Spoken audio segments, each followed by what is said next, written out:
नाही ठीक आहे. सर नेमकी काय घटना घडली, तुम्ही आता व्हिजिट केली, आरोपी ताब्यात घेतलाय किंवा काय? आज संध्याकाळी दुपारच्या नंतर एक 25 वर्षाच्या तरुणाने एक 9.5 वर्षाची जी मुलगी आहे त्याच्या शेजारी घरात जे राहत होती ते घरी दुसऱ्या मुलाबरोबर खेळत असताना टी व्ही बघत असताना ते त्यांना घरातून ओळख असून बाहेर घेऊन गेला आणि गावी बाहेर हे जे शेत आहे ते शेतात पुढे जाऊन त्यांनी त्याच्यावर लैंगिक अत्याचार केला आहे आणि त्याची हत्या केली आहे. ह्याचा जे आरोपी आहे त्याला ताब्यात घेण्यात आलेला आहे आणि पुढील जे तपास आहे ते चालू करण्यात आलेला आहे. सध्या आमची फॉरेन्सिक टीम जागेवर आहे आणि त्या जागेचा पंचनामा पाहणी हे चालू आहे आणि वैद्यकीय तपासणी जी आहे ती त्याची प्रोसेस सुद्धा चालू आहे. थँक्यू.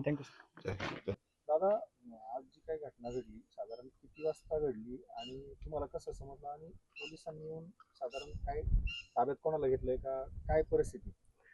आज दुपारी साधारणतः 2 वाजण्याच्या दरम्यान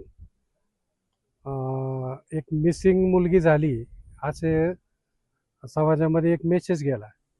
त्याच्यानंतर त्या घरच्यांनी साधारणतः 1-2 तास 4 वाजेपर्यंत शोधण्याचा प्रयत्न केला, परंतु त्यानंतर घरच्यांनी तक्रार दिल्यानंतर डिपार्टमेंट इथं हजर झालं आणि डिपार्टमेंटबरोबर आम्ही सगळे त्यांच्याबरोबर मदत करत होतो. इकडचे ओढे असतील, विहिरी असतील किंवा ऊसाचं शेत असेल, ह्या सर्व ठिकाणी आम्ही त्यांना शोधण्याचा प्रयत्न केला, परंतु ते काय हाती यश येत नव्हतं.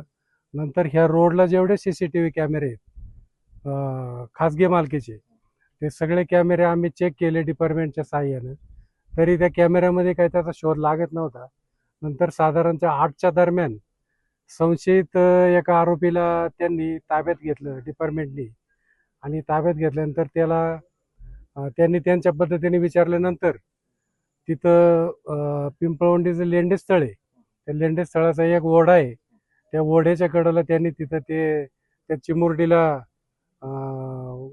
तिचं काय म्हणू आपण त्याला, अत्याचार करून तिचा खून केल्याचं निष्पन्न झालं आणि त्यांनी ते जागा स्पॉट दाखवला आणि त्याच्यानंतर ते क्लिअर झालं का ह्या व्यक्तीनेच हे सगळं केलेलं आहे. त्याच्यानंतर फॉरेन्सिक लॅबची टीम आल्या, पोलीस डिपार्टमेंट आले, ओतूरचे असतील, आळेपाट्याचे असतील, नारायणगावचे असतील, सर्व आमच्या लेंडे स्थळातल्या सगळं युवकांनी आणि ज्येष्ठांनी सगळ्या डिपार्टमेंटला सहकार्य केलं.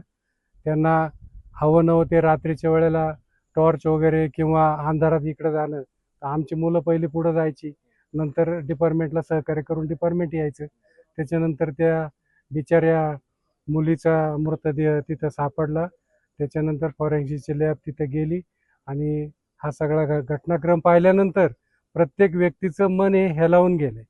अगदी आपल्या घरातली एखादी चिमुरडी जावी अशा प्रकारची सगळ्यांची एक मानसिकता तयार झाली होती आणि त्याच्यातून एक अतिशय दुर्दैवी घटना आहे आणि जे कोणी ही घटना केली असेल त्या नराधमाला फाशीची शिक्षा व्हावी ही आमच्या पिंपळवंडीकरांची आवर्जून मागणी आहे.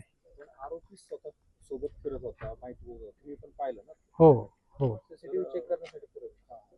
किती म्हणायचं धाडस म्हणजे? त्याचं हाईट एवढी आहे साहेब, ज्या वेळेला आम्ही पहिला CCTV चेक करायला गेलो त्यावेळेला तो आरोपी समोर बसला होता आणि ज्या वेळेला तो सायकलवरनं तिथं जाताना दिसला, संशयित बरं का, तर त्यावेळेला त्याची एवढी हाईट, तो म्हणतो ह्या बघा मीच आहे सायकलवाला, एवढ्यापर्यंत ते, म्हणजे त्याला काय देवाने ती सुबुद्धी म्हणावी का दुर्बुद्धी दुर्बुद्धी नाही, सुबुद्धीच म्हणावी का, ते शोधण्यासाठी त्याचं ते वाक्य तेवढं एक कामाला आलं असावं.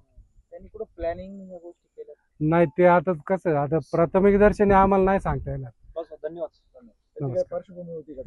पार्श्वभूमी, आता तो शेतीत काम करणारा मुलगा, त्याची पार्श्वभूमी तरी आपण म्हणजे असं कधी जाणवलं नाही आमच्या पिंपळवंडीकरांना, कारण ज्याला गरज लागेल त्या शेतकऱ्याकडे तो कामाला जायचा रोजंदारीने आणि परत घरी जायचे संध्याकाळी. आता इथले बरेचसे लोक अशी आहेत का ती रोजंदारीने कामं करतात.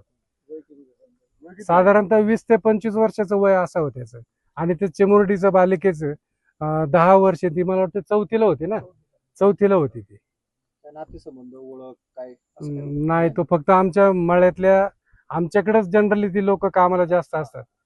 ते पाहण्यातला होता आणि हा असं करेल असं कोणाला कधीही वाटलं नव्हतं.